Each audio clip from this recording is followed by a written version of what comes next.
Welcome back to Finnegan's Farm, welcome back to the YouTube channel, and welcome back to Workshop Wednesday. My name is Paul, and this is our team. Hello, I'm Mick, and I'm the mechanic. Hello, I'm Caelan Russell, and I'm the mechanic. Hello, I'm Sean, I'm the apprentice mechanic. Hello, my name is Marco, I love to weld. This is Bruce, this is Blake, them two best students. Don't forget to like, subscribe to the videos, and comment if you want, and we will get back to you. So in for repair today, we actually don't have anything in for repair today because we made a recent purchase, and yes, we have purchased a new JCB Fastrac Icon. You would have seen the tractor out in demonstration and maybe some clips of it there in some of the other videos, and we have decided to take the plunge, go ahead, and we have bought. So in this video you will see everything you want to know about a Fastrac Icon. Cahill goes through it, I'm in it as well, Caelan is in it, we're all in it. So yeah, look, stay tuned to the video, have a good watch, have a good think about it. It's a lovely, lovely tractor. Just a tractor run that's taking place this Saturday the 2nd. It's in aid of Packy 2. It's a fundraiser run, and yes, it includes tractors, trucks, motorbikes. Registration from 2:50, leaving from McGovern's pub at 4 p.m. sharp. Plenty going on, food and drink, music by Baltrad, face painting. It's an aid, it's a good cause, and it's the support of a great man, and that has come in from William Moran in Enfield. So the best of luck with that, lads. So without further ado, let's get going with the tractor. So in the last few videos you would have seen little small snippets of the 4220 Icon, and to be honest, we have bought one.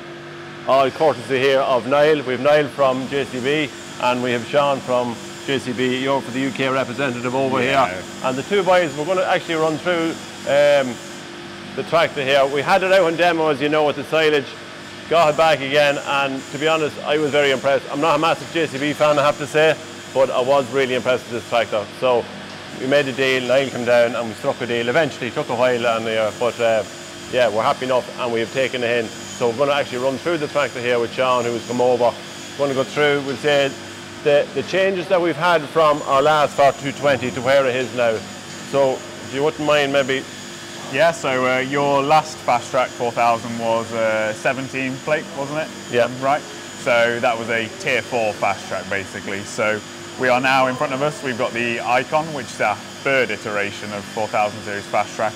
And from that we've kind of had, well, two stages. So we had Stage 5, which was the overhaul of our axles, so we got uprated axles both front and rear. Yeah. We got bigger brakes, bigger suspension links, we have an uprated V-link, we changed the style of diff as well, so we went from a non-spin diff to a fully hydraulic locking diff, and then incorporated with that we went to Stage 5 emissions for the engine as well. So that was, well, end of 2020 when we launched the Stage 5, and now in front of us we're looking at the Icon iteration.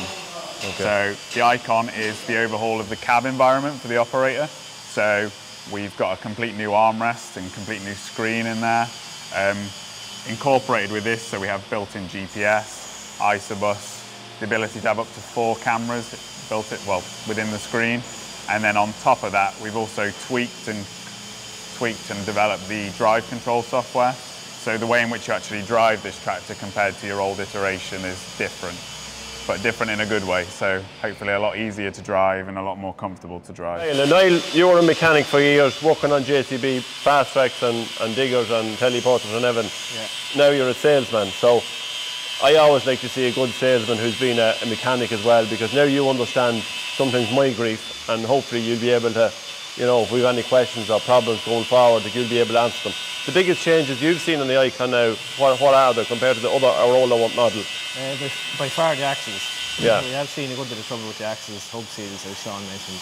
Yeah. So the upgraded axles and the transmission software as well. Yeah, well, as Sean was saying, sometimes that, you know, maybe when the 4220s came out and the axles were, people started pulling bigger loads, and that's probably where some of the problems came into it, because these tractors were starting to do more than the older models, weren't they? Yeah, well, when they came out first as well, they would have been more agricultural based, whereas people would have thought that it was just a pulling tractor, you know. Yeah, but now it's more an for agricultural purposes. Yeah. So I mean, we have seen the big changes, and that's we used to be changing the oil in the hubs every 250 hours, yeah, and that was just because of keeping the oil good and keeping that we'd no problems with our gears. Yeah. Any other changes? Obviously the cab has been a major uplift, and it has to facelift on it. Yeah, it was very dated up to now. Yeah. So now we have a competitor with the likes of John Deere and Fendt and other brands. Yeah, well, I even like the joystick, the way it's forward control now rather than side control. Oh yes. Yeah, that was the biggest. That used to confuse me every time I go in. I'd be knocking it. But yeah, well, look, I mean, you've sold. There is a great interest in these tractors now, isn't there? There is. We're starting to see a very good interest in the Icons because they're more of an agricultural tractor. Yeah. No, they're definitely just a tractor for pulling diggers around the country.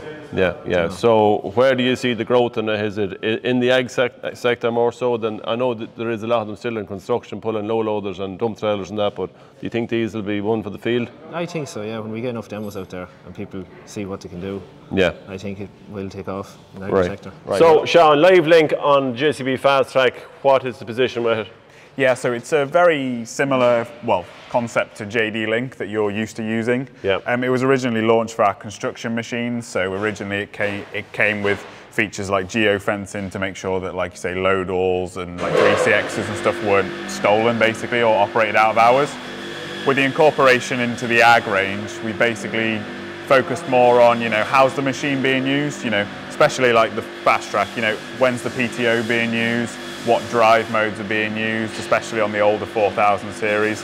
What's your fuel usage, and basically all the kind of different operating parameters, and you can get a printout report, or you can get a PDF report and be like, the tractor in that week used X amount of diesel, and then you can now then compare that with your John Deere that might have been doing the same job for the exact same amount of time. So basically the incorporation of LiveLink is to keep an eye on obviously where all your machines are, but as well get into the detail, how much fuel's being used, who's driving it, how are they driving the machine as well.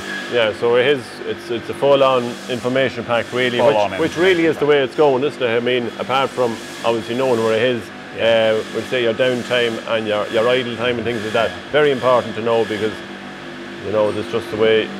Yeah, and it'll even allow, so ECI will have, they'll have all the machines that they've sold on one account, basically their account, and they'll be able to flag up when it's coming up for a service. So if you've got a servicing plan with them, they can ring you ahead of time and be like, oh, it's you're 50 hours off a service, should we get the guys to come out? Or they can even say, you can ring them up and go, oh, we think we've got a problem with our machine, and they can look directly on LiveLink and they can be like, oh, well, actually this is an error code and this is related to X, Y, and Z. So it gives you an insight into the tractor, but it also gives us an insight from afar. We can actually, see what you're doing with it, see, what's been going on with it, and we can preempt stuff happening with it. So servicing and that. Stitching time, isn't that it? Yeah. Yeah, well, I mean, we have the tractor here with a 5-year warranty or 5,000 hours, whichever comes first, and hopefully we won't have to see too much of it at that stage. That's the idea of having it. So we're also joined by another JCB expert here. We've them all here in the room today. What do you think, Calum? You were the first to pick it up. You got the honour of going up collecting it, and you spoke to David up there, and you did do a little bit of an interview of him as well, which we will show. But driving it home, first impressions? Yes, I was well impressed with the tractor. The 4000s have come on an awful lot to replace your 2170 and the likes, and even the first of the 4000s is a big jump from then. Whereas now people want eyes of us and the likes of that, and it's well up there now with your conventional tractor. Yeah, so we have seen it moving into, it would be probably one of the most used tractors here on the farm, wouldn't it? Yeah, because if anyone had to go and drive any distance at all, whether it was 10 or 15 mile even, I know it would be the first tractor that lads would look to take. Yeah, and we probably will put it on the mowers. We had it when we demoed it first, we put it on the mowers, and I was actually well impressed. It was probably then that I realised that maybe there's more to this tractor than just a road tractor. Yeah, it's been used for a lot of field work, and it's probably going to be, with the technology they have now and drivability and such an ease, and it's a different drive, isn't it? Yeah, because definitely from 10 or 15 years ago, from where they were, when you had in a 2170 and a tiny little cab and a big long gear lever, I know what you'd rather be driving in the field when it comes to mowing and the likes anyways. Yeah. So they've come on. So we're just leaving the yard now in Finnegan's 4220. So I have a bit of history with this tractor, and pretty much how I ended up starting to work here. So in January of 2020, myself and my father Robert went out to England, and I don't know the exact name of the place, but we had bought this tractor with about 8,000 hours. Then we had brought it home and the tractor went up for sale, and Paul then had ended up buying this tractor. He traded in a 2140 that he had at the time, and one way or another through Paul and my father talking and doing the deal, I ended up getting asked if I wanted to draw spuds for a couple of days. So I came, and I came with the tractor. Now at that time COVID had just come in and all the restrictions, and literally around the week after that we'd sold this tractor, I came here drawing spuds, and the tractor now has done 3,000 hours, so it's 1,000 hours a year tractor. It's been busy in that time. So this tractor really for the modern day now, it is quite outdated. Like this touchscreen beside me and this whole armrest was out in the A250s or even the 7000 series, and like the A250s first, and they came out in 2005 or 6, and it was like that up until literally this year, 23. So it is quite basic and it is very outdated, and there's no doubt about that at all. And it is nice now to see one of the new icons coming onto the farm and to be able to walk on it, and you know, I'll get to be my introduction to that model of Fastrac. Impressive yard of stuff. And I see a number plate over here with 232MH. I think that is us.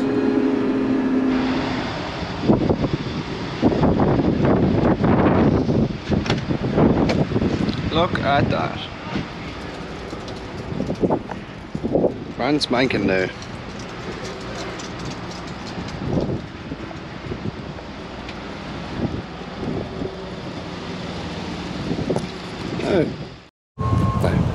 So we've landed at ECI here now in Dublin, and at the minute hiding in the background we have Dave Gillespie. Yeah.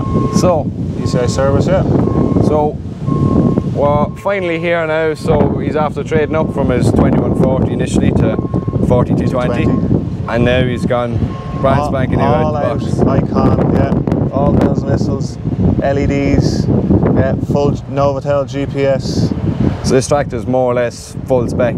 Everything, front PTO, front links, yeah, advanced light package, yeah, So full field pro pack. This has the full works. Yeah. So his own original 4220, without the front PTO now, at the time of it, it was high spec. There's a lot of options that are on it. It had the heated windscreen and everything down to that.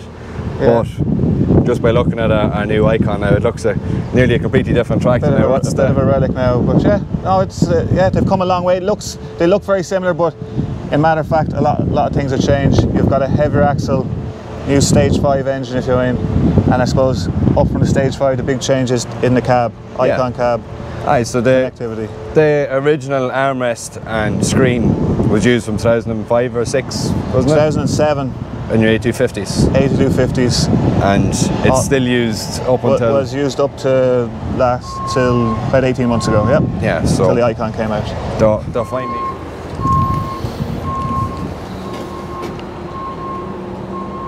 Yeah, lovely shiny paint. Nice.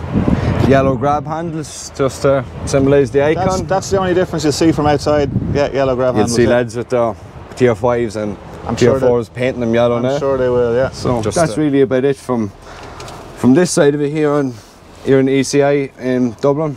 And we're going to bring this tractor home now. We finally put it to some good use and see if we get on. Yeah. So look, thanks very much anyways, Dave, and ours, well there. Well there. Right. So with the mowers on the JCB Fastrac, we're ready to cut. Sean, let's go through to leave life simple for me there, lifting up and down. We want to set it up on the tractor, the mowers, and to configure it. So first thing we'll do is we'll set up the profile to work with the mowers. Yeah. So first time you've had the mowers onto the tractor, so what we'll do is we'll go control profiles, we'll create a brand new one, and you might want to just call that, you know, mowers. We'll just call it mowers. Yeah, mowers, yeah. click enter. So as you can see on here, you've got your numbered buttons that we can basically assign to do the tractor functions. So what we need to do is, what spool is the front mower on? Yellow. It's on yellow. So what we can do is we can have yellow, we can drop it into float, so that can be button number 1. So you press button number 1, front mower will drop into float, and then what we can do is we can also set the AC retract, so simply just drag and drop. So 1 and 3 will do your front mower. There we go. So happy enough. 1 will drop it and 3 will lift the front mower. Yeah, but we can change the flows to make it a bit less aggressive. Yeah, it's very aggressive. But we can just, and if you press 3, that'll just stop it pumping. So if we drop into just the spools there, you see it's set on 100% flow. Yeah. So we can bring that down. That's a bit more like it, isn't it? A bit more. Yeah. And what we can do is we can set the timer, so that is probably a bit too long, 7 seconds. So if we set it at 5 seconds, you know, press it, stop pumping. 5 seconds it'll stop pumping. So back into our control profile. So for the rear mower, we want to go into hydraulics. So drop that down to 20%, and then so in she goes, up she goes. Yeah, that's perfect. Right. Perfect. So then we can go back into here, and the only thing we really have left to do now is stick auto steer button on. So we want number 5 to be our auto steer. Yeah. So because it's the nicest button to hand. So you see, like see there, front auto steer. You just drag and drop it into button number 5, and away we go. What we can also do is over on our spool levers, we can drag. So the front one is yellow, and then the back one is blue. So now you've got your buttons set up there, but just in case you need to, you know, just lift it automatically. Say there might be something in the field like that you're not come across. You can still work with you can still work with them, you know, and you don't got to worry about, you know, upsetting any of your buttons. So you've got your spool levers there, and you've now got them set on your buttons. So that's set up basically for our control profile. We want the PTO set up now, so we want 1,000. Yep. Now you see over here you've got your max set point, so you see that says 1120. So what would you normally run at? Just pure 1,000? Pure 1,000. So what we can do is we can drag that down to 1,000, and then that way, once we engage the PTO, push the hand throttle all the way forward, and it won't go above 1,000. But what it'll do is it'll hold itself at 1,000. So basically, you know, not that we're in very hilly ground here, but it'll give itself more revs to basically pull back on. So that's all set up nice and easy. So basically, we're ready to go on that side of it, aren't we? Yeah. So now we just want to sort out the GPS. So if we go to GPS here, you'll see when the menu comes up, you get 2 options immediately. So field selection or quick operation. Now, once you've been around all your fields, you'll have all your fields within the tractor, won't you? But at the moment, you've none. So we basically have to start from the beginning. So what we can do is we can go into quick operation here. So click. You see how it just drops you into a field here, up in the top corner. Field number 5, and it'll give you the date and time that we started this as well. So you can look back on your records and be like, oh yeah, I know we did that field at that time. If you ever need to just stop that, you just click that and click end, or if you need to pause it for any reason, you can. So previously there's been a destoner on it, but what we want to do is get it set up for our mowers. So you see the little top icon here, the little implement? So we tap into that and we'll create a new one, and again we'll just call it mowers. So what we can do is we can define basically how wide and all our different measurements here. So how wide are we all in all? We are, so that's a 3.1, and that's a 3.1 as well, isn't it? Yeah, I think it's a 3.1. So 6.2 we're at. But do you want to run with any overlap, or should we just set it at 6.2? We'll set it at 6.1. So let's say 6.1, and let's see where we are. So the nice thing we can do is we can set the implement width there at 6.2. Yeah. And you see below we've got the swath width. Yeah. So if we set that to 6.1, that'll basically allow for 0.1 of a metre overlap, which means, you know, if you know, we're not running on a very high accuracy, you know, it'll account for any movement basically. We're connected, we'll do it based off the rear linkage because that's the easiest way to set it up on the JCB. Okay. See there, it's selected on the rear hitch. But what you can do is you can select any of the connectors for, so if you pull in anything on a drawbar or front linkage, you can select it basically there. It's a mounted mower. So, and then to be fair, what dimensions should we put them in at? It's not really. As in, how far back do we want to put it really? Probably 2 point, what is it there? It's probably 2.5 meters, is it? Yeah, we'll set it at 2.5. We can see how it actually goes. I mean, it's that's a bit guesswork, isn't it? But, and then our offset. So our offset is so it'd be 3.1 meters offset to the right of the tractor. To the right of the tractor. Yeah, so now, it shows you the so now it should, like say, when it populates all its lines, it'll work off that offset. Guidance tab in the middle, that just defines your minimum turn radius. And then over here we've got coverage. So what we'll do is we'll set this on when we engage auto steer. So once you engage auto steer, it'll start painting the map green. So we'll do that for nice and simples. So right, we're down there. We just need to select the mowers. So select.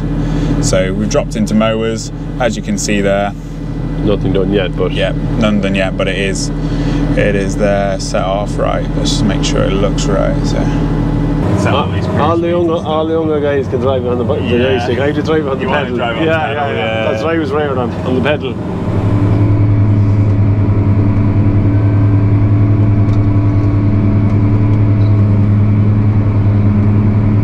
How many acres have you got to mow? It's 8 in total.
GPS is working. GPS is working. And we're going up and down, and it's looking great, and it's very accurate. Now, just to run through quickly the rest of in-cab controls. I'm here, have my cruise control on. I see I have 2 speeds in low and high box, I think, is it? Yeah, so anything that you see on the armrest there that's orange is related to like transmission and like speed basically. So you've got your 3 buttons along the top there. So you've got cruise speed 1, cruise speed 2. Better not do that while we're stood still. But you got cruise speed 1. Middle one is speed limit. So you can set a speed limit. So if you're on the road, you know, like hauling silage or anything, you come into a village, you can set that on and it'll limit yourself to 30 mile an hour or whatever speed you set. The other thing you could use it for is if you're cultivating with it, you can set like a lower headland speed. So you can jump straight onto the accelerator pedal, turn round, and you're not accelerating off at, you know, any kind of high speed. We have cruise speed with the toggle here, and I'll just show you when I hit it here, it comes up on the screen. So then if you use that little thumb roller, see the thumb roller here. Once I use the thumb roller, it will bring it up. So I did say in around, I think it was doing 11k on cruise speed too, because it's just the one right above it. And the good thing about that is even if you've got that cruise speed active, so say you're going along the field and you want to slow it down, you can just use that thumb roller even when it's active. So forward reverse, like most, is on the back. You've got a trigger button behind. Yeah. You can just push forward or pull back, and that will change the direction. You can also, like similar competition tractors, so if you hold the toggle behind, so if you hold the button behind and then tap it to the left, it will go change direction as well. So basically we can you can do it. You can accommodate, you know, whoever really is driving the tractor at the time.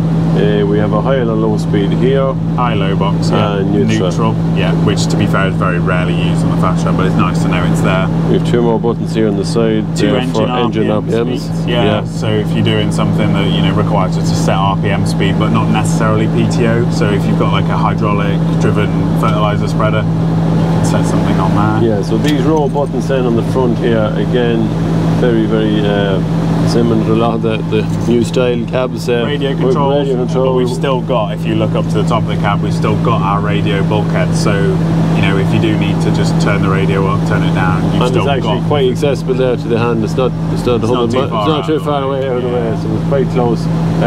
Yeah, we have Bluetooth with for your phone. We've an auto then on climate control. You can plus and minus it here, and again all this comes up on the screen. Once we go through the functions here, you'll see you turn the fan on, turn it off, and then we come back to our hydraulic services here, all colour coded and so completely customizable, so you can set them in any order or any orientation that you want. Yep. So if you're using something on the front like we are today, we've set the yellow spool to be the second one in there. Yes. Whereas you could set the normal 4 to be in the back of the tractor. You can basically have any configuration on how you want it, and the light will change accordingly. Right. Extra features here are, that's for your lift up and down. So if you lift up and down, so both your front and your rear linkage, they're 2-stage switches, so you've got your up and down, but for your rear linkage, if you're doing something like ploughing, you can push it down like a second stage almost, and that will dive the linkage. So again, for more ground engaging activities, you want to dive your linkage rather than just dropping it down to wherever the set point is. Again, we have our extra controls there for hydraulics. Auxiliary joystick, so there's 3 modes to that joystick. So you see the button below the rocker switch, so if you push and hold that, it'll come up with a menu on screen. So you see there, you've got 3 modes for the joystick basically, so you can have it set either A or B mode.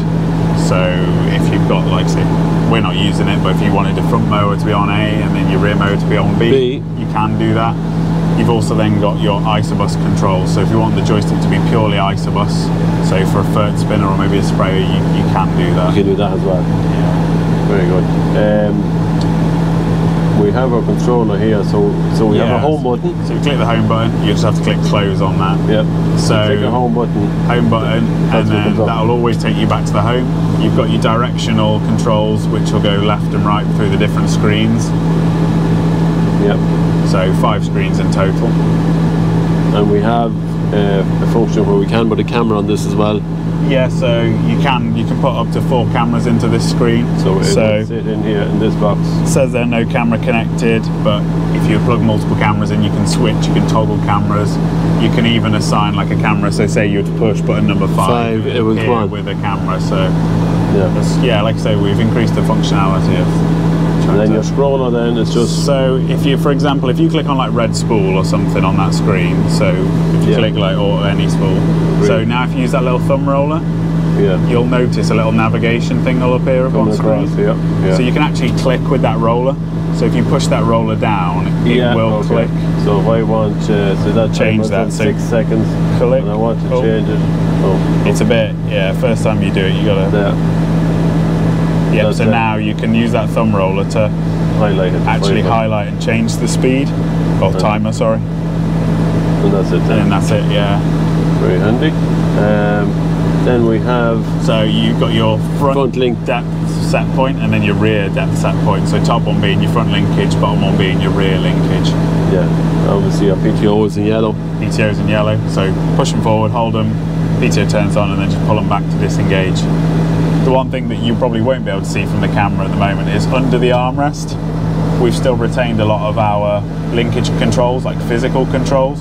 So we have, we'll say height. So you've got your height, your speed, and your draft control.